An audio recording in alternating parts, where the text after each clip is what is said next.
Que a paz do nosso Senhor Salvador Jesus Cristo esteja com todos. Nós estamos aqui para anunciar a palavra de Deus e nós vamos aprender um pouquinho com a Bíblia Sagrada a respeito como um cristão deve se comportar diante das eleições.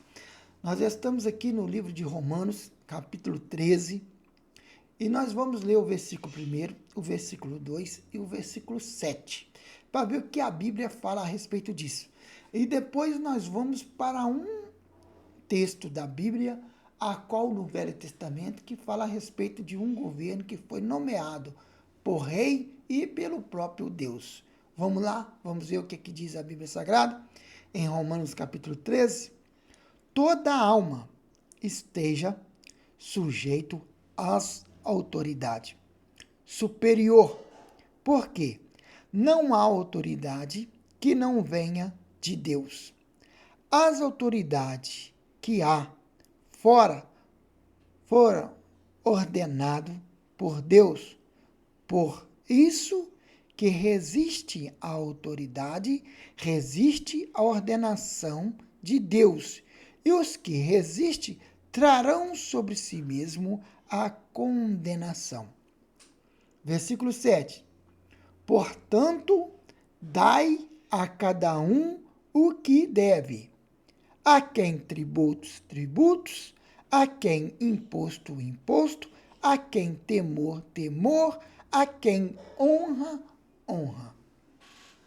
Então a Bíblia está deixando bem claro para nós que aquele que não está à frente, na autoridade por Deus, é porque Deus o permitiu.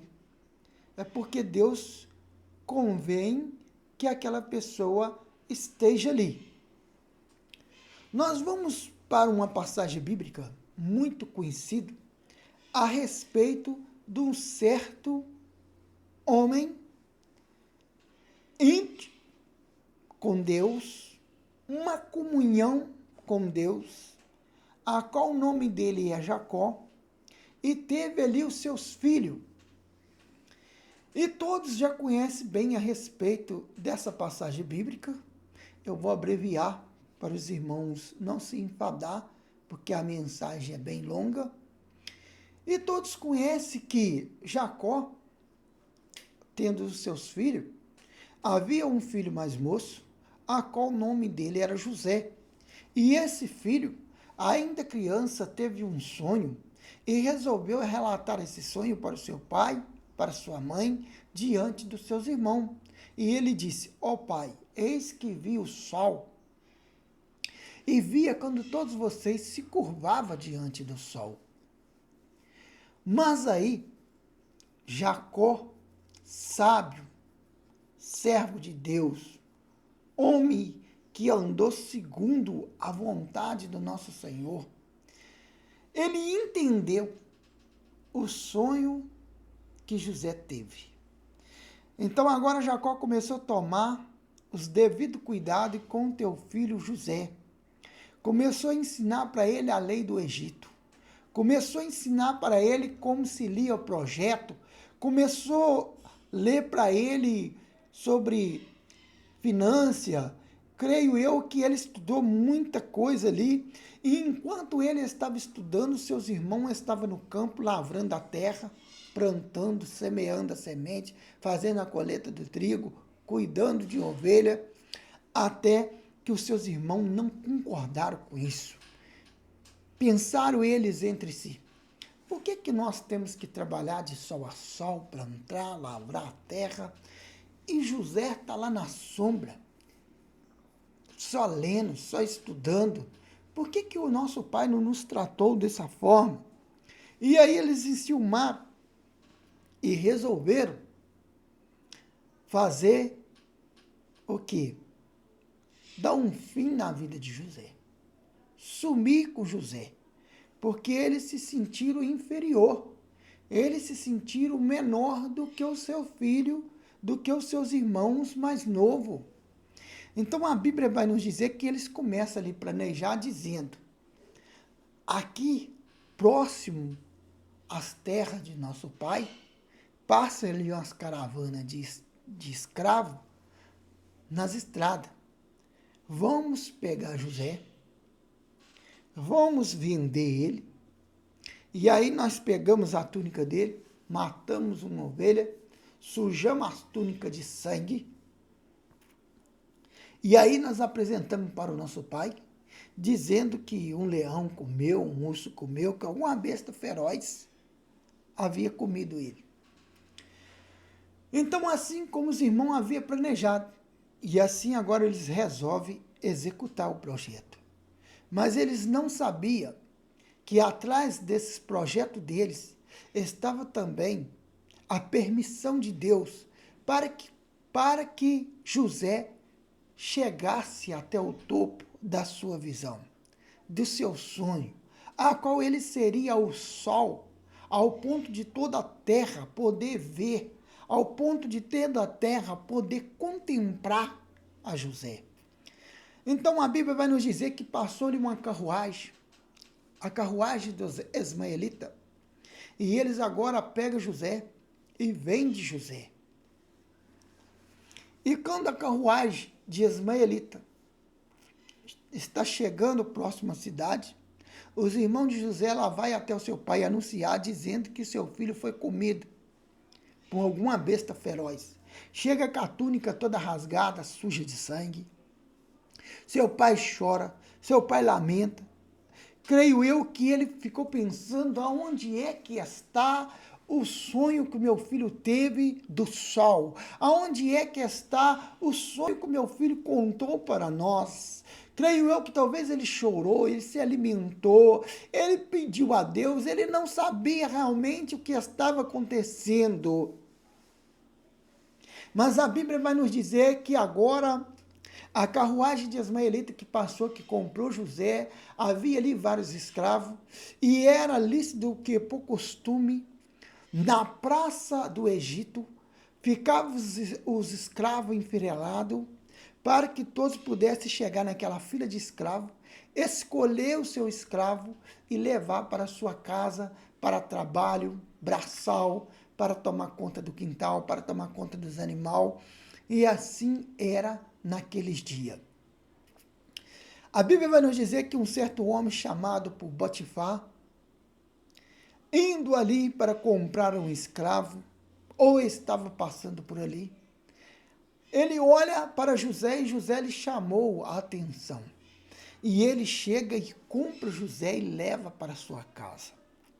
A Bíblia vai nos dizer que agora Potifar tem total confiança em José, coloca as suas finanças, as suas coisas na mão de José, porque via que tudo que ele colocava a mão prosperava. Tudo que José administrava dava certo. Mas havia uma mulher, que era a mulher de Potifar, não aceitou ter aquele homem somente como um escravo. Aquela mulher estava com um espírito imundo, um espírito de adultério, e aquela mulher queria ter José como escravo, não, ela queria ter ele como seu amante. Ela não aceitou ele ser escravo. Ela queria que ele fosse um amante íntimo, uma pessoa mais íntima dela. Mas nós vamos entender que José era um homem tão fiel que ele foge. Ele foge desta mulher. Essa mulher, quando chega para perto dele para cobitar com ele, ele foge e ela grita e rasga sua veste, dizendo para que o segurança pudesse pegar ele, porque ele lhe havia violentado. E todos já conhecem que agora ele vai para a prisão. E ali foi longo seus dias diante daquela prisão. Mas sabemos que havia 2 companheiros de cela de José, a qual um era copeiro e o outro era padeiro. E o copeiro teve-lhe um sonho, e o padeiro também teve-lhe um sonho. O copeiro chega para José e disse: José, eis que vi a mesa do rei, e todos os convidados em volta da mesa, e eu estava com uma jarra em minha mão. José olhou para ele e disse: meu irmão, Daqui 3 dias tu estarás servindo ao rei. Tu serás o copeiro de confiança do rei. Mas quando você chegar no reino do rei, lembre de mim. Lembre de mim. Ouvindo o padeiro que o sonho do copeiro era bom, resolve o copeiro contar-lhe seu sonho. José, eis que eu também tive um sonho. E eu estava com um cesto de pão por cima da minha cabeça e vi quando as aves do céu vinham e se alimentavam do pão ali dentro daquela cesta. José olhou para aquele padeiro e disse: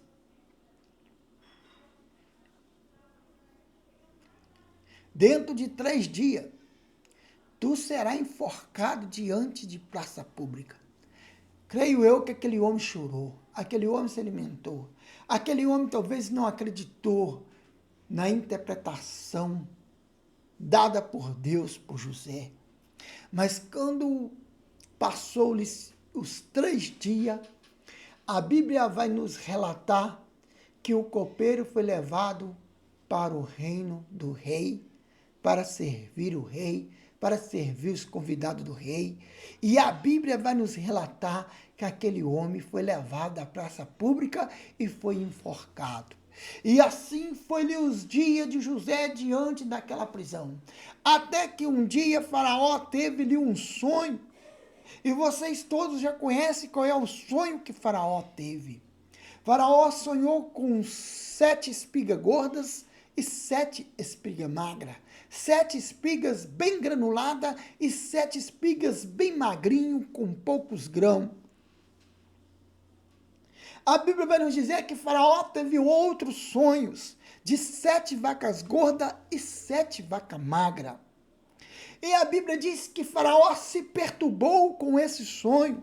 Agora ele chama os magos, chama aqueles que jogavam carta de tarô, chama os conselheiros e fala para eles: eis que eu tive um sonho e eu quero que vocês roguem aos deuses para que possa dar a interpretação desse sonho. Mas acontece que o sonho que Faraó teve não era um sonho comum. Era um sonho vindo da parte de Deus, dado por Deus. E um sonho dado por Deus, o próprio Deus instruiu Faraó como deveria se comportar. Então os magos agora rogam e pedem os jogadores de carta de tarô, os sábios: ó rei, conta-lhe o sonho, porque nós lhe daremos a interpretação. O rei: não, eu não vou lhe contar o sonho. Vocês rogam Deus, os deuses, para revelar o sonho, para que vocês possam ter a interpretação e vocês me darão a interpretação. E aqueles homens se rasgaram, creio eu que queimaram vela, incenso, de todas as formas, e os dias foi se passando, e o rei se perturbando com aquilo. Então o rei resolveu ordenar que todos sábios, que todo jogador de carta de tarô, que deveria ser morto, porque o sonho perturbava muito. Não deixava o rei dormir. Até que o copeiro chega diante do rei e fala com o rei: ó rei, eis que eu conheço um homem que possa lhe dar a interpretação do teu sonho. Eu conheço um homem que pode falar a respeito desse sonho tão perturbador a qual o senhor teve. E quem é este homem? José. Eis que eu tive um sonho e o padeiro também teve um sonho. E eles relatou aquilo que havia falado para o rei. E o rei então agora manda buscar José. Quando buscam José, José está diante da face do rei. Raparam-lhe a barba, cortaram-lhe o cabelo, deram o banho, vestiram José, para que José pudesse chegar até a frente do rei. E quando José estava de frente a frente com o rei falou para o José: José, diz que tu interpreta sonho. Então, José, interpreta o meu sonho. José olhou para ele e disse: eu não. eu não interpreto sonho. Então o rei ficou furioso e queria matar todo mundo, queria matar até mesmo José, mas José olhou para ele e disse: se tu permitir, eu rogarei o meu Deus, e o Senhor me dará a interpretação do teu sonho, rei. E a Bíblia vai nos dizer que José agora roga a Deus, e quando é no outro dia, bem cedinho, José vai até a província do rei e fala com o rei: ó rei, eis que o senhor teve 2 sonhos, e os 2 sonhos é um só. O senhor teve um sonho de 7 vacas gordas e 7 vacas magras. O senhor teve um sonho de 7 espigas bem granuladas e 7 espigas bem magrinhos com poucos grãos. Ó rei, durante 7 anos, a terra vai reproduzir muitos alimentos. Vai reproduzir em abundância.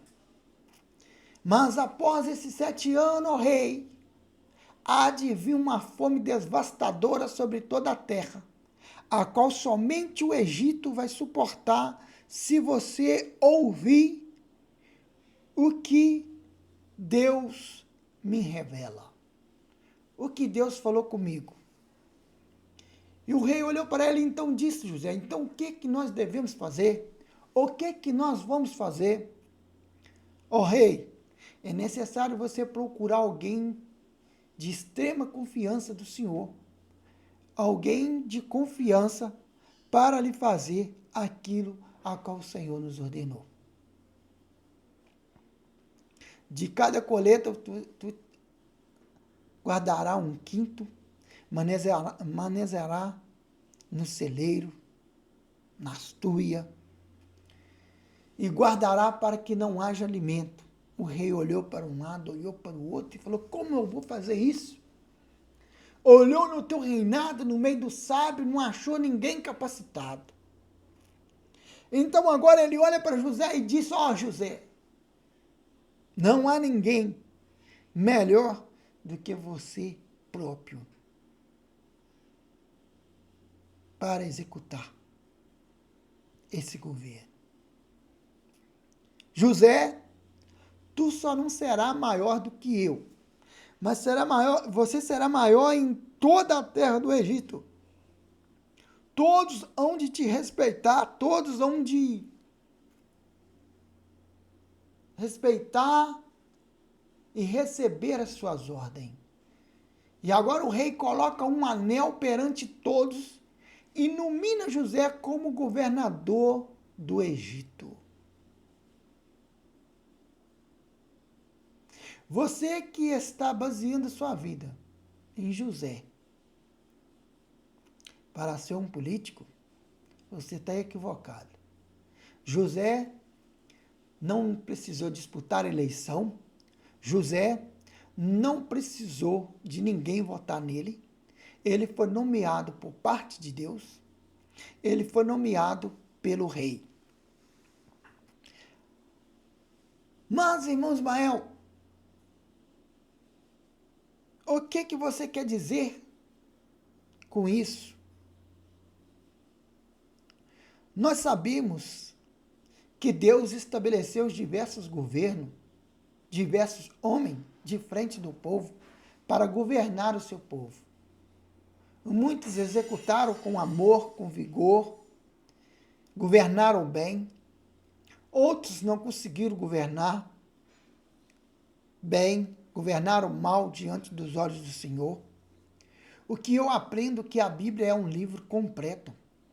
A Bíblia, ela nos ensina como devemos nos comportar diante dessa terra. A Bíblia nos orienta de um governo perfeito. A Bíblia preza uma dignidade, um amor sincero para cada um. A Bíblia nos ensina um amor ao próximo, amar a Deus sobre todas as coisas, teu próximo como a ti mesmo. A Bíblia nos ensina algo muito além dos que pregam os políticos. Político em suas campanhas, Eles anunciam muitas coisas boas, reforma de indústria, abrir terreno, auxílio moradia para construções de casa. E nós sabemos que quando toma posse, isso tudo fica no papel, não é executado conforme havia anunciado na sua pré-campanha. E nós sabemos que isso acontece desde lá do início, do começo do mundo. Quando nós vamos para a Bíblia, nós vimos diversos governos que governaram bem e o povo foi bem sucedido.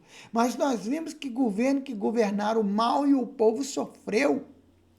O povo padeceu fome, o povo padeceu frio, e nos dias atuais também não somos diferentes. Não é diferente.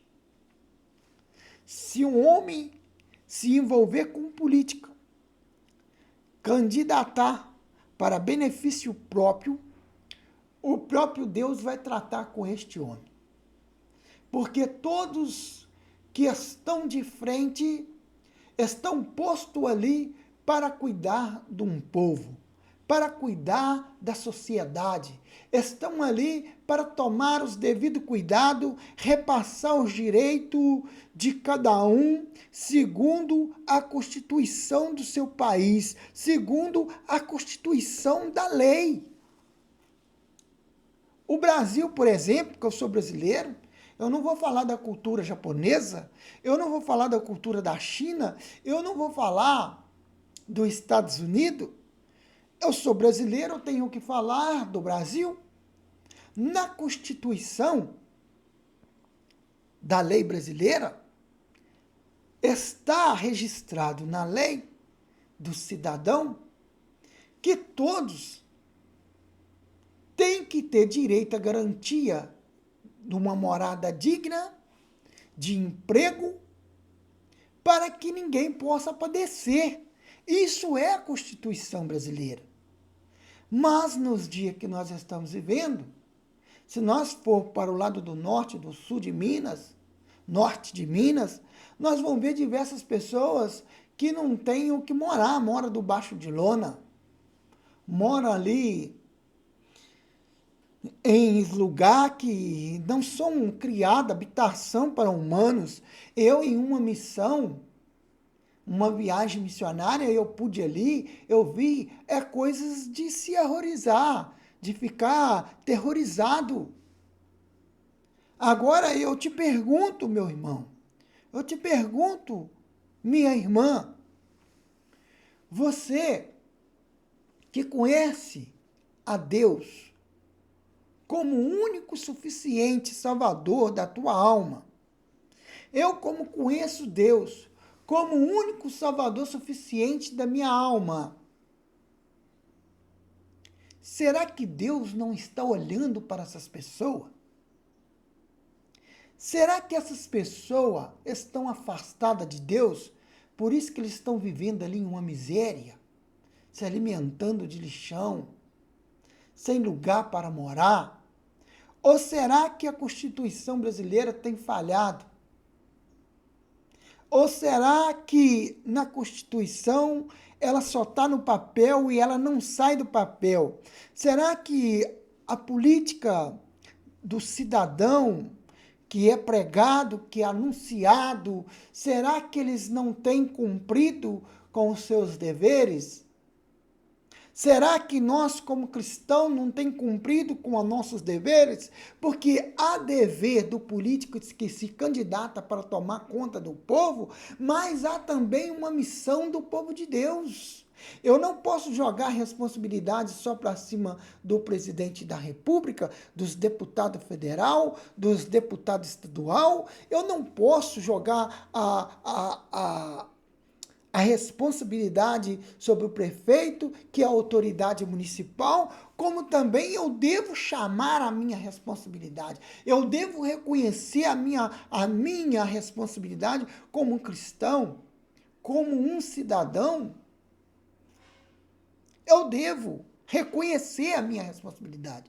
Quando Jesus disse que ia resumir os 10 mandamentos em 2, amar a Deus sobre todas as coisas, e a teu próximo como a ti mesmo, é porque ele sabia que havia pessoas que havia de padecer. Sede, frio, fome. Jesus chega a lhe dizer que aquele que tem duas túnicas, que possa dar uma para o seu irmão. Mas eu, como um cristão, como eu devo me comportar diante dessa situação? Olha só,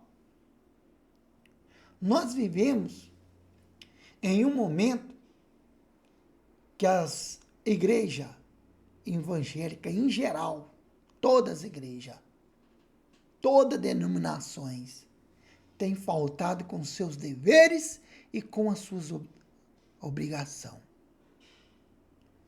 Nós vimos de modo em geral que os políticos também têm faltado com seus deveres e com as suas obrigações. Hoje está muito fácil. Pega aí, puxa na internet aí, o direito de um cidadão brasileiro. Vai te dar todos os parâmetros aí do direito. Pega aí, puxa na internet aí o dever de uma igreja. A Bíblia nos relata que os órfãos, a viúva, aqueles que não tinham condição, era sustentado pela igreja. A contribuição do INSS surgiu em 1965.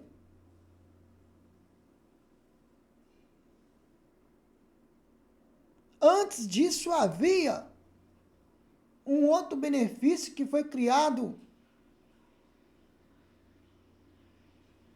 PPS, e aí aquilo não era todo mundo que tinha acesso, não. Em 1965 é que veio todo mundo poder pagar 10% do salário mínimo para que pudesse aposentar, para que pudesse ter um benefício. Mas no PPS, não. É só quem tinha uma vida melhor financeiramente é que poderia fazer um registro e pagar para que não pudesse ficar desamparado na sua velhice. Agora eu te pergunto, meu irmão, diante desse fato da Bíblia Sagrada, qual a Bíblia está nos dizendo, que todo o governo estão ali por permissão de Deus, os que não foi colocado por Deus estão ali pela permissão de Deus. Imagine eu brigando contra um candidato e esse candidato sendo eleito, eu sabendo que ele está ali por permissão de Deus, porque Deus o colocou. Então, eu estou indo contra Deus. Eu estou indo contra a vontade de Deus. A nossa posição como cristão é orar, jejuar, é pedir a Deus pelo poder legislativo e respeitar o poder legislativo. Ah, irmãos Bael, então eu não posso votar, eu não posso fazer parte de um partido? Eu não estou dizendo isso. Você pode fazer, você deve votar, você deve apoiar, mas lembre bem, um cristão não pode defamar um ao outro. Um cristão não pode defamar uma pessoa católica, uma pessoa espírita no meio político, porque isso não é agradável aos olhos de Deus. Nós temos que servir a paz e o amor com todos, independente da sua religião, independente da sua posição. O nosso dever é amar o nosso próximo. O meu dever é amar a quem frequenta a Umbanda. O meu dever é amar a quem frequenta o Espiritismo. O meu dever é amar os mornos,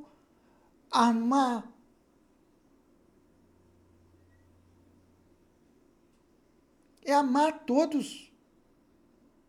O nosso dever é amar. Amar porque ali há uma alma para ser salva, independente da sua religião. independente do que ele frequenta. E como eu posso ganhar essa pessoa se eu estou lhe aborrecendo? Preste bem atenção. Eu tenho que amar a todos como a mim mesmo. Jesus não disse assim, amai o teu próximo como a ti mesmo. Ele não disse assim, amai o teu próximo cristão da tua mesma igreja. Não, ele disse, amai o meu próximo. Se o espírita está do meu lado, é meu próximo, eu tenho que amar ele como a mim mesmo. Se o maçônico está sentado do meu lado, eu tenho que amar o maçônico como a mim mesmo. Eu não devo aprovar a prática dele, a fé dele. Aí já é outro departamento. Eu não devo concordar com a prática do erro dele, mas eu devo amar a pessoa dele, porque na pessoa dele há uma alma e essa alma pertence a Deus. Essa alma pertence a Jesus Cristo Nazareno, porque ele derramou o teu sangue para comprar a todos, para comprar o budista, para comprar o espírita, para comprar aquele que frequenta candomblé, para aquele que frequenta terreiros de maçonaria, terreiros de feitiçaria, é para todos. É todos. Agora, contra os políticos, há muitos se parecem de 4 em 4 anos, oferecendo um bom governo, oferecendo uma boa proposta para o povo, mas aquilo não sai do papel. Há quantas pessoas que perdem amizade? Há quantas pessoas que perdem amizade por causa de política? Meu irmão, não faça tal coisa. Cidadão, não faça tal coisa. Sabe por quê? Tudo isso aqui vai passar. Tudo que estão aqui vai passar. O que vai ficar é aquilo, as boas obras que nós praticamos, que vai entrar para o livro das obras, a qual João viu no livro de Apocalipse. Então, o dever de um cristão é votar e ter um bom comportamento diante das eleições. Ao ponto de não magoar ninguém, ao ponto de ninguém tomar raiva de você por causa de eleição, por causa de política, porque todos nós somos cidadãos do mesmo país, todos nós temos o mesmo direito, a Constituição nos garante isso, e que Deus continue abençoando o seu coração. Comente aí, visite o nosso canal, venha, porque o Senhor Jesus há de abençoar a sua casa, a sua vida, em nome de Jesus.